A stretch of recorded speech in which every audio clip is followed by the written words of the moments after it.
taste it. So being a beer brewer, do you guys get a drink at work quite a bit? Yeah. That's a perk, I would say. That's a perk. Beer, like, we're drinking by 10 sometimes.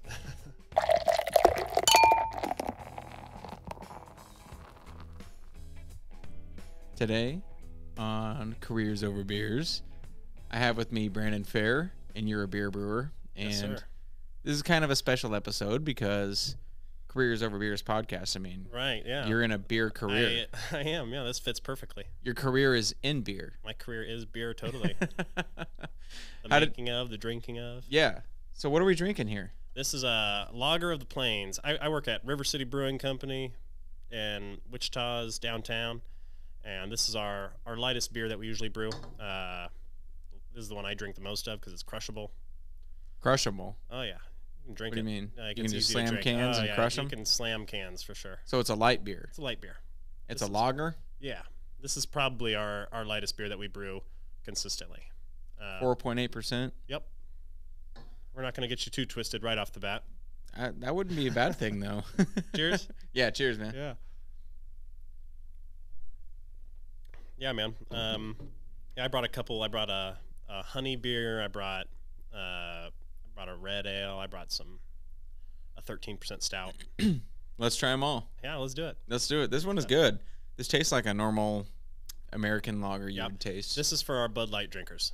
When people come in there, they ask for a Bud Light. We're like, I don't have Bud Light, but I got this for you. There's a lot of Bud Light drinkers in America, aren't there? Oh, yeah, especially in the Midwest. Why is that? Because it's cheap. And craft beer didn't really blow up until about 15, 20 years ago. People had been drinking Budweiser, Bud Light, Coors Light for the last 40 years before that. People still do. People still do. It's still in everyone's fridge. I did it on the last podcast. Yeah, Coors Light. I still drink it because it's cheap, it's easily available, and easy to drink. So as a microbrewer, this is something that you brew, and when you're brewing something like this, is it for like we're gonna make this for people that just drink Bud Light? No, I'm a big fan of lagers, lagers are typically lighter beers, lighter in ABV, easy to drink.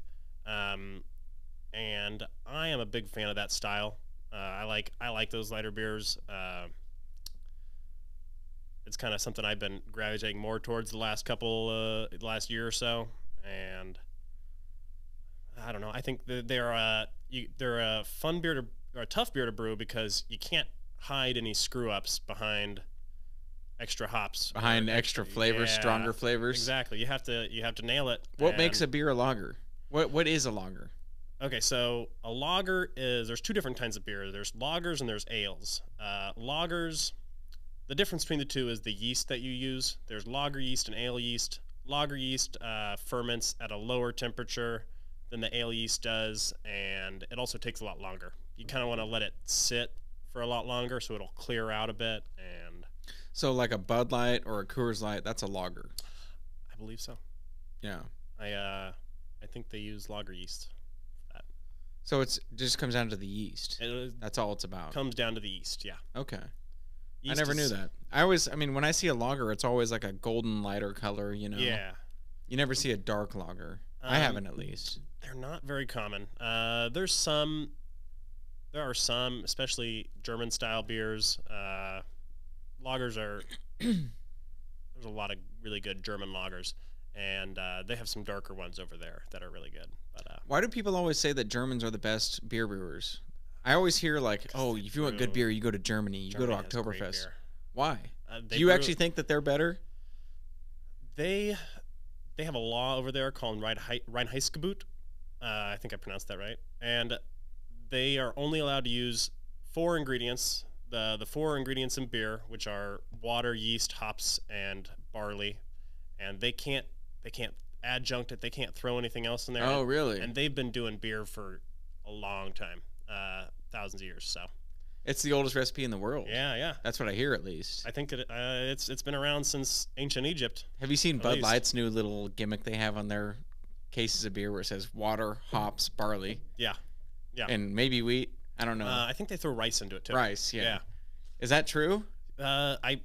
Yeah, I don't think they probably throw. You always hear people talking shit that are from Europe, especially, that say like, "Oh, you Americans use so many preservatives in your beer." I I don't know what Germans think of Bud Light and Coors Light. I don't think they think very highly of it though. It tastes a little watery, and they also drink. They have darker beers over there too. But they're still light, like light in body. They're a light color, yeah. I always see those beers at Oktoberfest, and they're the light golden color. Yeah. The waitresses carry like 20 of them at a time. I'm ready for Oktoberfest again. Those I are am my too. favorite styles of beer. Yeah. Are you going to go over there for it? I'd love to go to.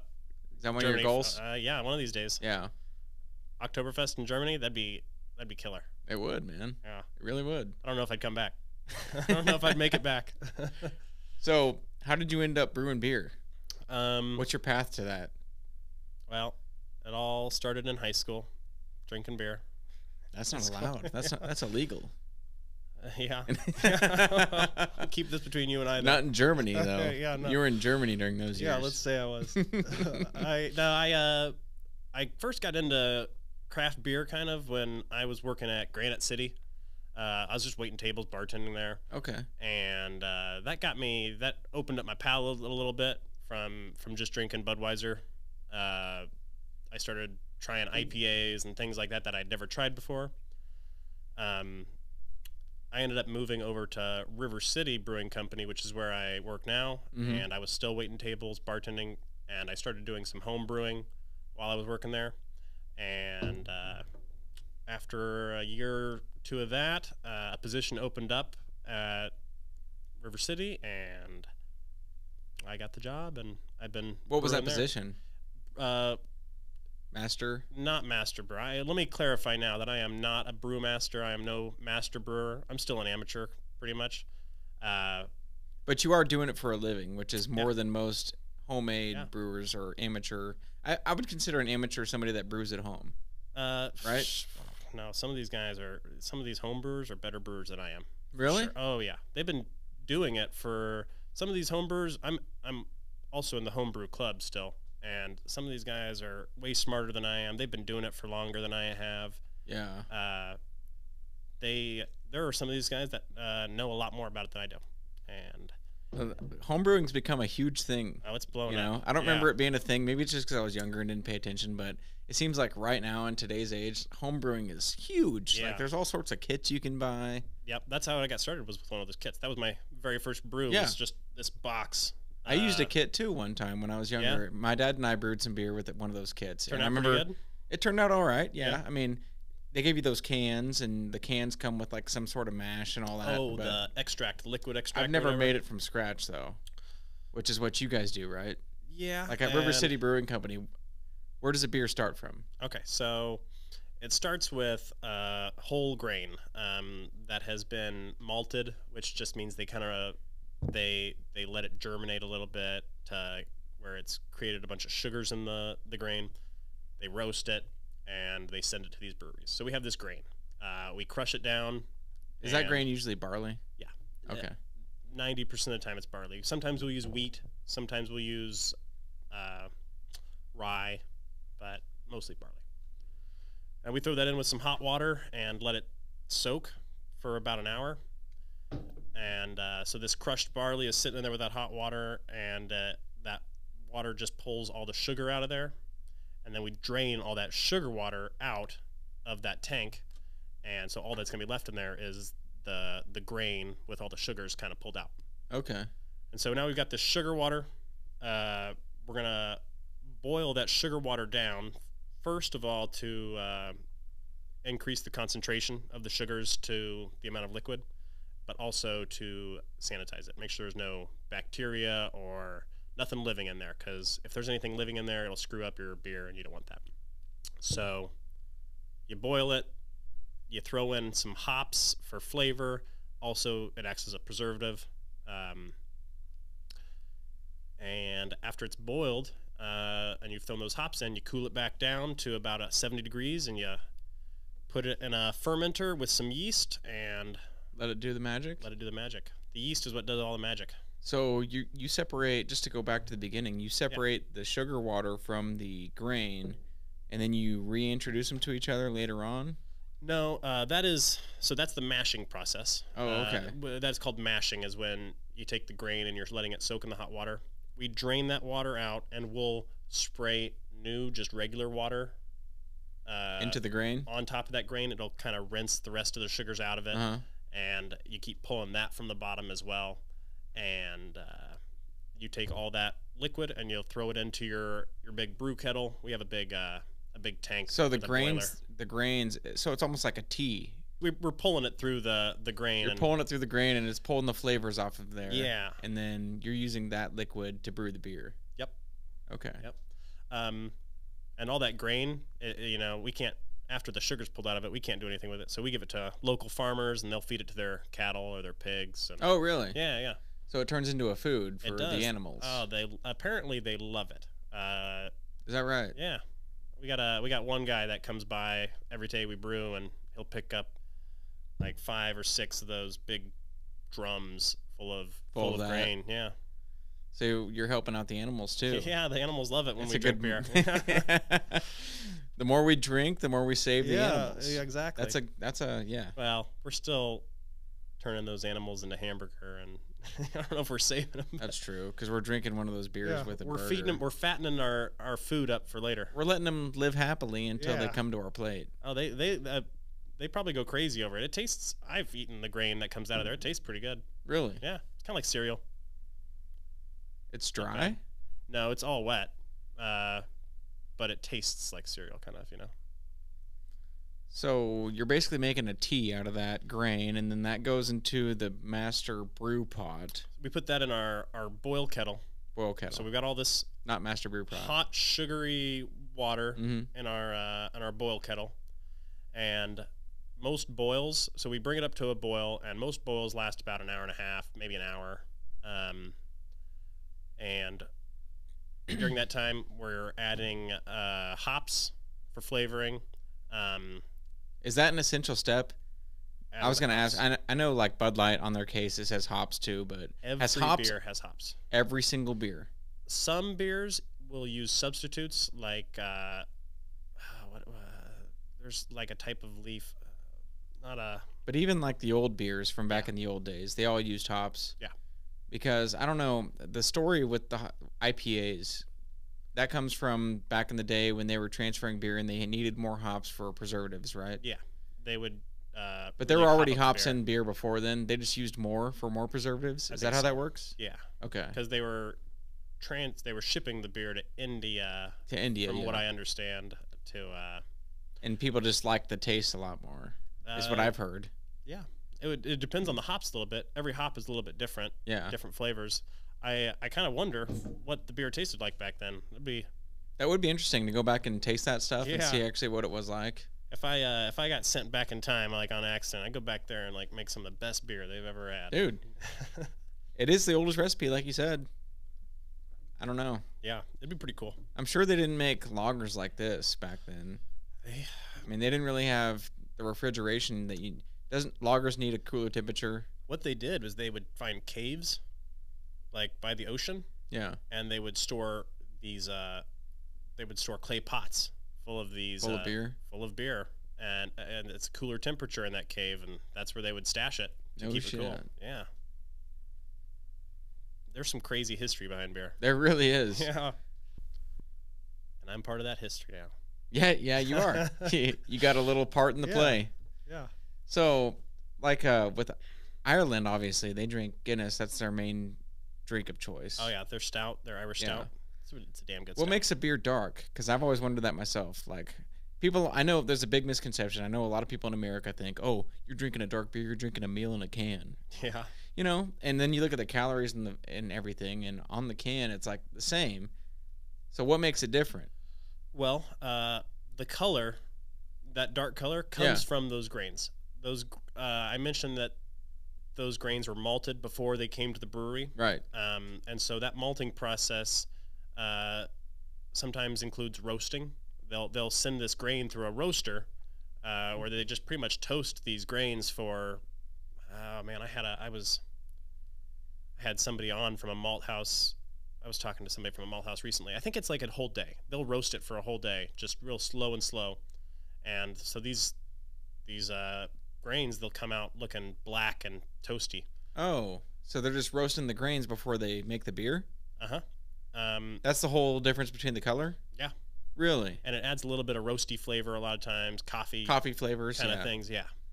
So there's really no difference other than that then. That is where a majority of that darkness comes from, yeah. It's mostly that grain. So all those people are full of shit.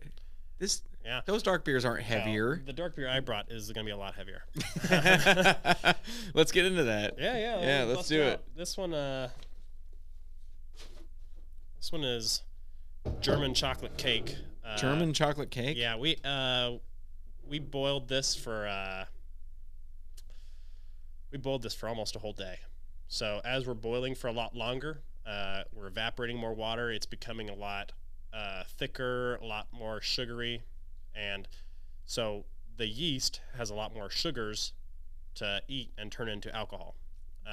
So that's how you make a higher alcohol content. Yep. You can boil longer, or you can find a yeast that will go a little bit crazier. Yeah. And so normally, if you just want to make higher alcohol content on a typical beer, you just boil it longer? That is how we do it. That's how you do it. You can also change the way you mash. Like, instead of rinsing those grains and pulling the extra sugars out, you could not do that, because the first stuff you pull out of the mash has the highest sugar concentration, and everything after that is a little bit less, but you're still pulling sugars out of it. If you skip rinsing those grains, you're just going to have a higher sugar content. Wort is what we call the beer before we boil it. That sugary water. With a W? Yeah. Wort? Wort, did you say? Wort? Why do you call it that? I don't know. That's just what it's called. Just what it's called? Yeah. Okay. And so we boiled this we boiled it overnight. Like, we started the boil, and when we came back the next morning, this is what you had? Yeah, pretty close. So do you need to bottle this for it to get the full carbonation that it needs, or how does that work? It starts in a keg. We start everything in a keg. Everything starts in a keg? And we got some beer guns that'll hook up to that keg, and we just fill up the bottle. So it's good then right off the bat. You could open it the next day, and it's good. Because I've seen like some home brewing kits. One of the major steps is keeping it in the bottle for a couple weeks. And that's just the way the beer is carbonated. We hook up carbon dioxide to the tank and just pressurize so you just force the tank. carbonate it and shoot it in there. Okay. When I do it at home, I just drop little sugar pellets into my bottles, and that's a lot easier. Drop little sugar pellets? But you have to wait. Yeah. And then you have to wait. When in that kit, you probably had to stir in some priming sugar. Right. Yeah. Yeah. I've bought a little bag just of little sugar capsules that I'll drop into each bottle, and it'll. So the sugar feeds the yeast, and that's what makes the alcohol. Yes. So the more sugar you have, the more alcohol you have. Yep. So the more concentrated that sugar is, the stronger your beer will be. But that you also need a yeast that's strong enough, or not vibrant enough. A yeast that is pretty kick-ass to work through all that yeast. Yeast that just plows through sugar. It's got to go through it real quick and cleanly, because you don't want it to take too long. Yeah. You can get some weird off flavors if it takes too long. If it sits too long. Yeah. All that grain and you want it to grind. ferment within 2 weeks usually for ales. Oh, okay. Well, is it a cardinal sin with brewers if we drink out of the same glass? No. Okay. Let's see what this looks like. Oh, yeah. That looks like coffee. Yeah, dude, this stuff is thick. That looks like straight coffee. And this is a German chocolate cake stout. So we when we had it in a tank. Not done yet. I'll kill this here. That looks like straight coffee. Look at that. That is a thick boy, just like me. Thick with 2 C's. We what did we add to this? We added some coconut to it. Coconut water or coconut shavings. Coconut shavings, really. Pecans, walnuts. You're not allergic to nuts, are you? No. Okay. Yes. Vanilla bean, cocoa nibs, and coconut. That brings me to a good point, though. So when I look at a ale or a lager that I'm buying at the liquor store, and it says like pecan lager or whatever it is, when are those nuts our flavors, whatever it is, introduced into the brewing process? Is that later on, or is that most of the time it's later on? You can throw that in the mash. You could throw some nuts in the mash and probably get some nutty flavor from it. But I find that you get more flavor from things like that in just letting it soak afterwards. Yeah. We have it after it's fermented and it's alcoholic. We'll move it to another tank, which is our conditioning tank. We throw some bags of coconut in. We throw some bags of cocoa nibs in. Okay. And then fill that tank up with the beer and let it sit for, I don't remember how long we let this one sit for, probably a week or 2 or 3. And it just absorbs those flavors. Just absorbs it all, and that's what you get, those nutty notes. Let's try this out real quick. Oh, yeah. This is called German chocolate cake. This is Rob's Triple Windsor German chocolate cake. Cheers. Cheers. This one's real sweet. Oh, man. Yeah. Whoa. That's like... You taste the booze? This was also aged in a rum barrel. That's like chocolate cake. We finished this beer, we aged it in a rum barrel, and then we pulled it out and threw the flavors in. So you might taste some rum in it, too. Man, that is like... It's really thick. Yeah. It's really... chocolatey. Almost like a syrup, like a chocolate syrup, you know? It is. It's not bad. It's great. Yeah. But it's like, I don't know how much of this I could drink. I know. Definitely couldn't drink 2. This is not I couldn't kill this bottle by myself. Yeah. This is a sharing bottle for sure. That's like really, really rich. Yeah. That's like when you take that first bite of chocolate cake and you have all that frosting and everything on there. Yeah. That's very rich. It punches you in the face. But this one, we've done this several years in a row, and there's a lot of real big Stout fans out there, and they really like this one, so we kept doing it. How much alcohol is this? Let's see. This is something... I believe it's 13%. You could probably 10.5%.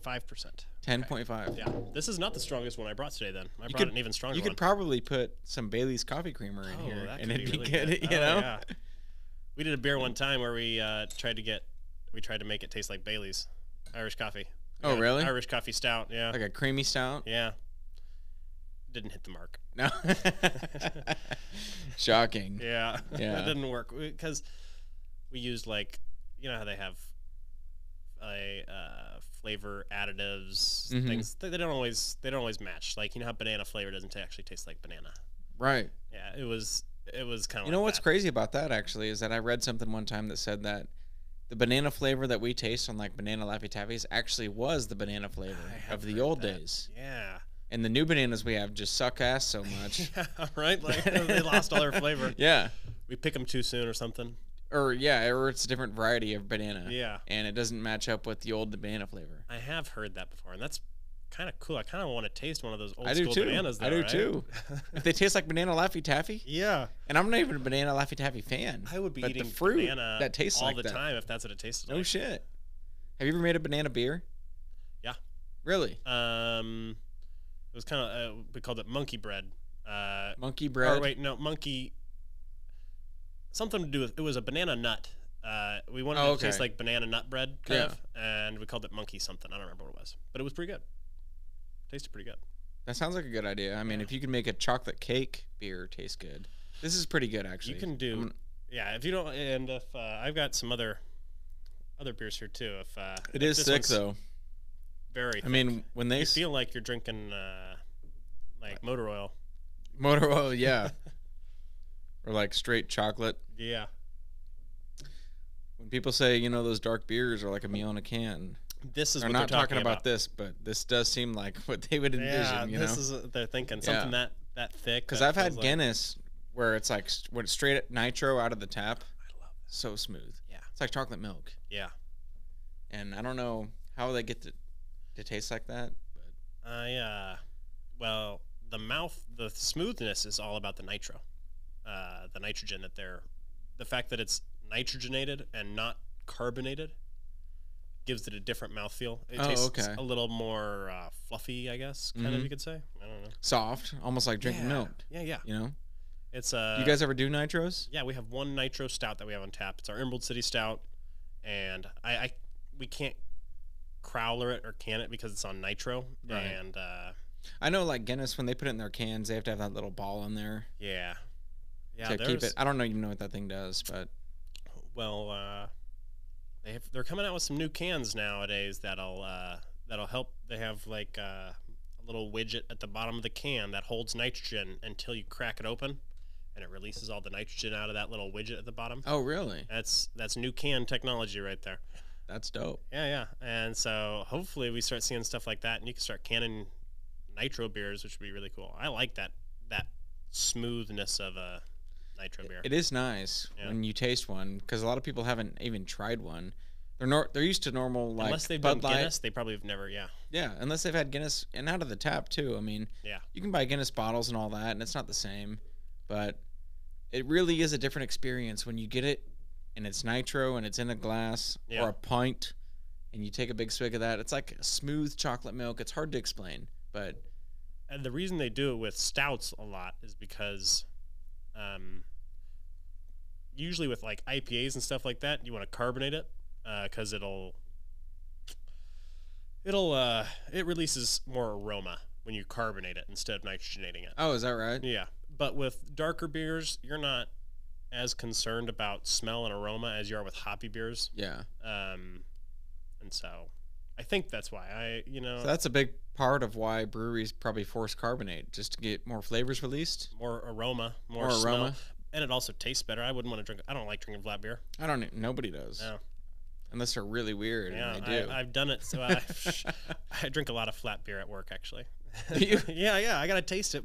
So being a beer brewer, do you guys get a drink at work quite a bit? Yeah. That's a perk, I would say. That's a perk. Beer, like, we're drinking by 10 sometimes. not like full beers, but we're doing little tasters. Yeah, you're doing little tasters, but you do enough little tasters, and you get that feeling, and you're like, when we're doing a canning day, when we're canning our beer, we got to taste for every beer. And so there was one day when we were canning like 25 different 13% stouts, all in one day, and we had to taste for everyone. And we had to. You act like it's a chore. Like, oh god, we had to take like 50 shots of beer on a Monday. It was. That wasn't that bad. I guess it was terrible. It was pretty good. I just wasn't expecting to get that drunk that day. Well, that's we usually try to hold off on the drinking until later in the day, though, because you forget to take notes and things like that if you start drinking too early. Yeah, shockingly. Yeah. The best drunks do happen though when you're not expecting them. Oh yeah. You know? Well, some of the best accidents have happened when in my home brewing. I've created like the best beers when I was drunk. But then I forgot to take any notes about it, so I couldn't repeat it. It was just all in your head, yeah, which was all mashed up. I'd have to drink again to figure it out. Yeah. If you learn drunk, then... Yeah. What is that, drunk memory? It is, yeah. Like people that take tests in college, they say, well, if you study drunk, you test drunk, you're good. That didn't work for me, but maybe it works for them. I tried that. Is homebrewing hard? Nah. It's as hard as you want to make it. You can. What do you think? Let's say that I'm this amateur home brewer, or not even amateur. Let's just say I'm a dude. Yeah.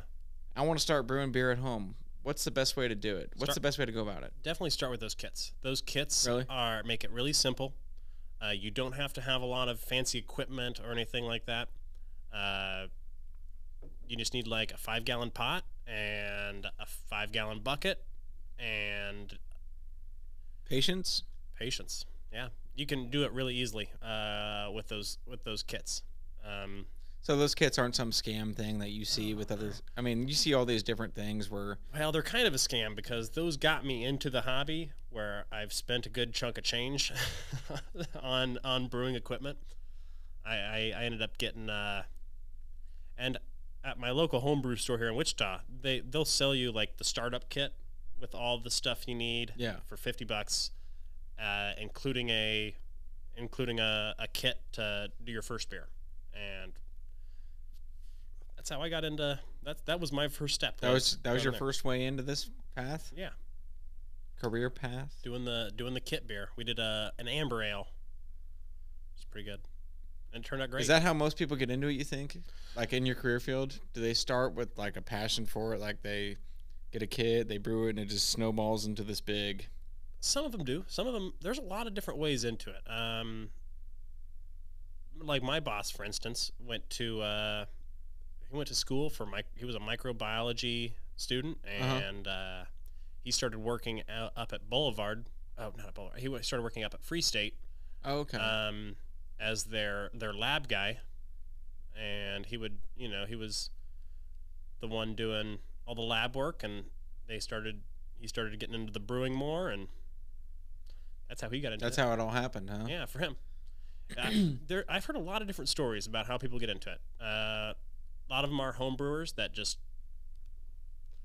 decided they really liked it and wanted to open their own brewery. Yeah. And some of them came from other breweries and with that experience wanted to start doing their own. Yeah. So there are, like, a brewery that you work at, for example. Yeah. They have all sorts of different careers, though. Like, if somebody wants to be a microbiologist, you have people testing your shit constantly, right? Not at our brewery. You don't? We're pretty small scale. We're a very local brewery, and we don't. How do you, like, when you write on this can here, it says Lager of the Plains, 4.8%. How do you determine that? Who's testing that to see that alcohol percentage? Yeah. Is that a lab person, or is that you guys? No, or we got a. Is it pretty easy? It's a tool called a hydrometer. Yeah. Okay. And it looks like a thermometer. You just drop it in a little test tube, or like one of the not a test tube, a flask, a graduated cylinder, something like that. Yeah. Yeah. And what it does is it judges the density of the beer, and so the difference, the way to judge the alcohol is to tell the difference between the beer before you ferment it versus after you ferment it, and the change in that density. There's an equation you can find. There's an equation, yeah. And that's what the alcohol content is. Yeah. Okay. So it's not sophisticated lab not super, analysis. Nah, you can send it in and do that, but that's pretty expensive. Yeah. What is the ideal alcohol, you think, for a beer? Like, what's your perfect beer? Let me ask you that. My perfect beer? Yeah. I want a 6% amber ale. 6% amber ale. Which is what I brought. I brought one of those today. You brought a 6% amber ale? I did. There it is, right there. That's your favorite right there? That's the one yeah, that's probably my favorite. It's probably my favorite. So in a beer, you're not looking for more than 6%? I sometimes am. Depends on the depends beer. on your mood? Yeah, and I like different beers at different times. I like the IPAs. I like these fruity sours. It depends on the mood I'm in. So, going back to beer. Yeah. Have we talked about beer yet this podcast? What? Beer? What is beer? What's the best mainstream beer that, out of the Bud Lights, the Coors Lights, whatever it is, even if it's Boulevard, I mean, something that big. Like the ones the best mainstream beer. I know among brewers, and I'm probably going to get reamed for this, but PBR is pretty popular. Yeah. That's fucking crazy that you mentioned that, because I know a lot of people that claim to be, big beer drinkers, and they like PBR. Yeah, PBR is pretty good. I mean, it's considered PBR. Like the white trash cheap beer. Yeah, right? I know, which makes it cheap, which I love. But, a lot of credible people that I talk to like PBR. I like PBR. I do too. I mean, I'll drink it. Yeah. I also am I personally am a big fan of just Budweiser. Really? Yeah. It's got king of beers. Yeah, it is the king of beers. I like Budweiser. That's probably going to be my personal choice if I had to buy domestic. Yeah. I'm going to go with Budweiser 90% of the time. Yeah, I think I might agree with you on that one. My dad, he grew up in the 70s. Well, he went to high school in the 70s, and he said that, he laughs at people that think Bud Light, Coors Light, all those, Miller Lite. I'm not calling out any beer brand, but he laughs that people think those are the best beers because those are, to him, like the diet beers. He grew up in an era where, Coors, Budweiser, Miller, those were they were still the big prevalent beer brands in America, but the lights are the diets. That's kind of what I feel like. First of all, they have less flavor. I don't need a ton of flavor, but I like a little bit of flavor. Yeah. Bud Light tastes like straight water. It's like water. It does. And I'll drink it still. Yeah. Because I'm an idiot. That's what I want sometimes, I just want to be able to drink something and not care what I'm putting in my mouth, But, my dad, he's like, that was, when I think Miller Lite was the first one, he said, that came out. And I might be wrong, but I think he said Miller Lite. And he's like, that was the diet. That was the diet. What's your domestic beer of choice? What do you usually find yourself in your beer fridge? Bush. Bush? Yeah, okay. Bush. Yeah, I'm an Anheuser-Busch guy, I guess, if I had to say so. But same. I think I agree with you. I think like if I'm buying a domestic beer that I like, it's gonna be Budweiser. Yeah, I think that's my go-to. But I only buy Bud Light or Busch Light because calories, and I'm a fat sack of shit.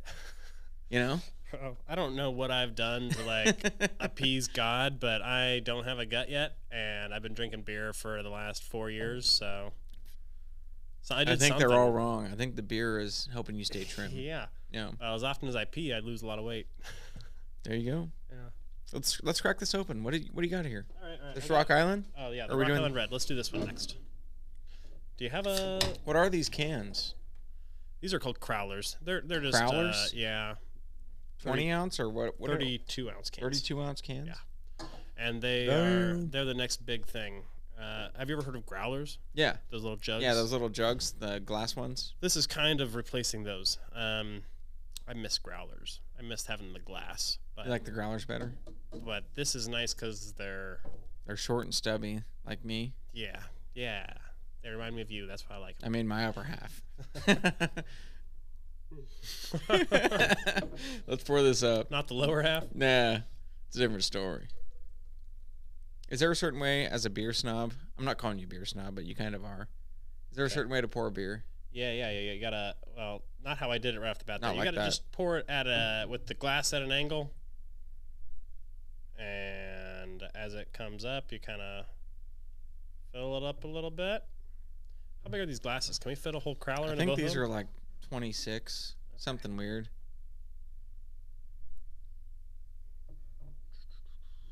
Yeah, these are the new hot thing in the brewing industry. Crowler. Yeah. Sorry about the phone, man. Oh no, that's good. That's good hit. Yeah. I'm a fan of good You head. can always count on me for good head. Cheers. Cheers. I'm gonna try to drink it still.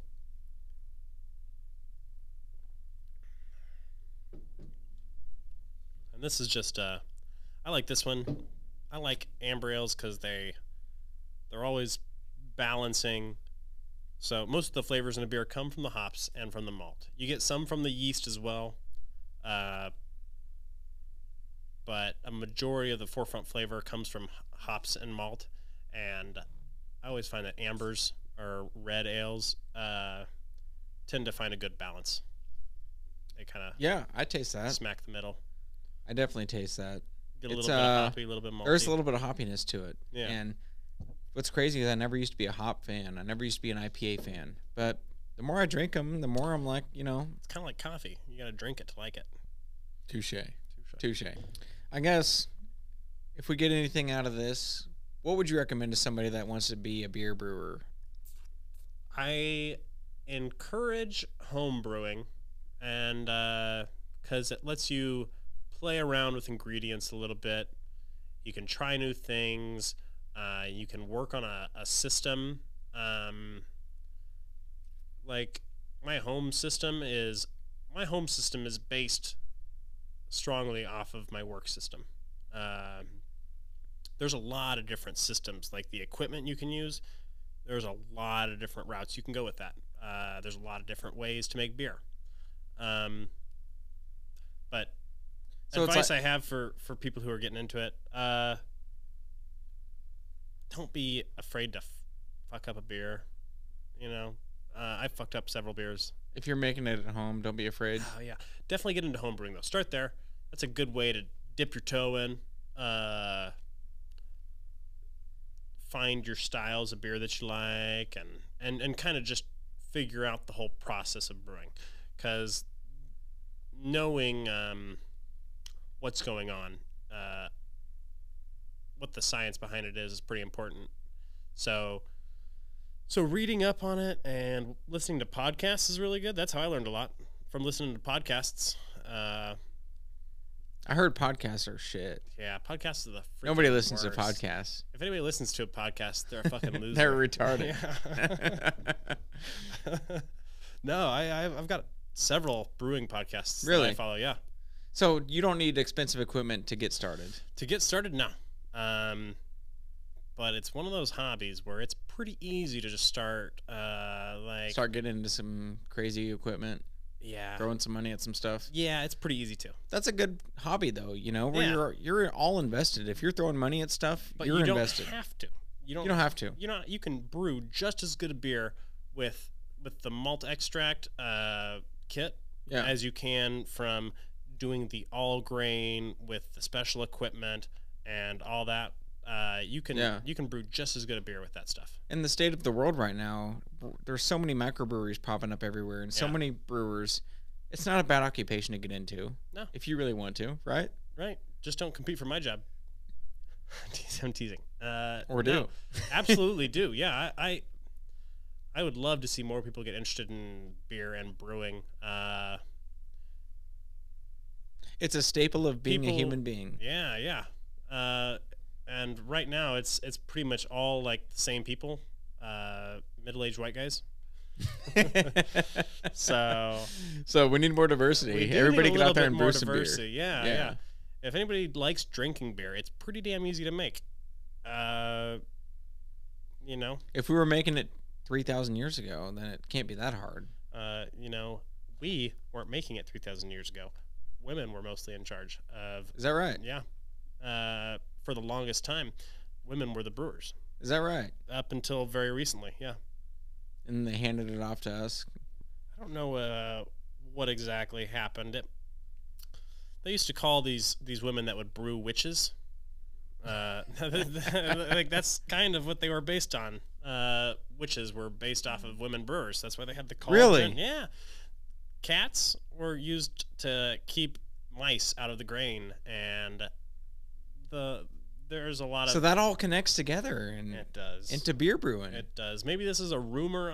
Maybe this is some internet conspiracy where everything just fit together perfectly. But I bought into it. No, things happen like that. But women were definitely the ones in charge of brewing. Throughout history, a lot of stuff happens like that, where women are in charge, and then it switches to men, and then women, or whatever it is. It was considered like cooking and stuff, right? So it was a woman's job.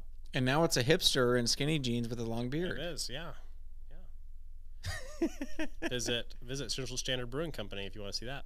But I think we should get women back into this. Let's make this a women's sport again. There is a movement for that. It's called the Pink Boots Project, or Pink Boots Association Project. Pink Boots. About beer brewing? Yeah. And we're getting ready to get a chapter here in Wichita. No shit. Yeah. There's some girls that are putting that together, and I'm pretty excited about that. Hell yeah, dude. Yeah, it's cool. I like seeing diversity in beer because it'll help diversify the beer a little bit as well. Well, beer is such a human thing. It's human beings have been brewing beer for so long. Let's bring it back to all human beings. Exactly. It doesn't have to be white guys like me and you. Oh yeah. Just because we're the typical stereotype. I want to try some Japanese beer one of these days. I do too. See what they think is good beer. I do too. I do too. Interesting. I'm sure it's pretty close to. I'm sure there's a lot of rice in it. I'm sure it's close to Bud Light. There's a lot of people out there going, yeah, fuck yeah. Yeah. Bud Light's the drink of America. Yeah, it is. Yeah, it is. They've done their advertising right. Is sake. Sake, yeah. Sake is a rice wine. You ever thought about getting into that? If I got into another liquor or alcohol, it would be whiskey. Yeah. I'm a big whiskey fan. American as fuck. It is. But it's so good.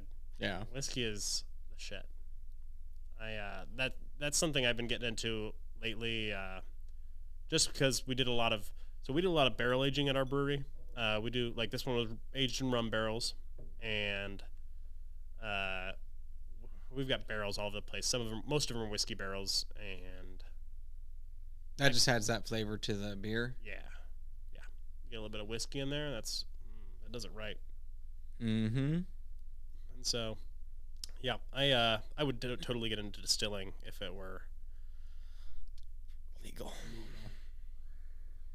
Well, luckily, we're in Antarctica, and it's legal. Yes. And actually, you can distill as long as it's for fuel purposes. Yeah. If I made whiskey for your fuel, car. Yeah. For my car. Then you'd be good. Yeah. Well, Brandon, Any last advice to anybody out there that's wanting to brew beer before we down these? Read books.